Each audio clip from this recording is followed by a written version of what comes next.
Diwali special చక్కెరపార ఎట్లా చేసుకోవాలో చూపిస్తాం. దీనికోసం 2 కప్పుల మైదా,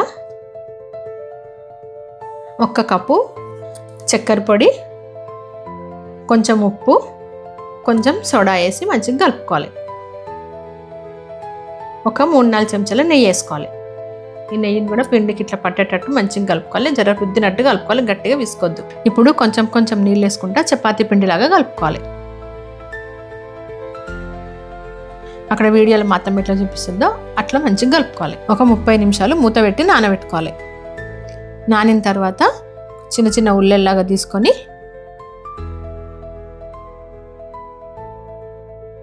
దీన్ని చపాతీ పీట మీద కొంచెం పొడిపిండి చల్లుకొని మందంగా తాల్చుకొని 4 మడతలు పెట్టుకోవాలి.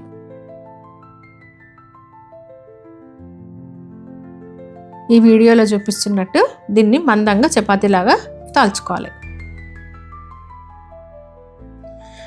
ఇప్పుడు చాక్తోని ఈ రకంగా చిన్న చిన్న ముక్కలుగా కట్ చేసుకోవాలి. పొయ్యి మీద కడాయి పెట్టుకొని కడాయిల నూనె మీడియం వేడి ఉన్నప్పుడు వేసుకొని మీడియం ఫ్లేమ్లోనే ఇవి గోలించుకోవాలి. ఈ కలర్ వచ్చేంత వరకు గోలించుకుంటే మన చక్కెరపార రెడీ. ఈ దీపావళికి మీరు కూడా చేసుకొని ట్రై చేయండి.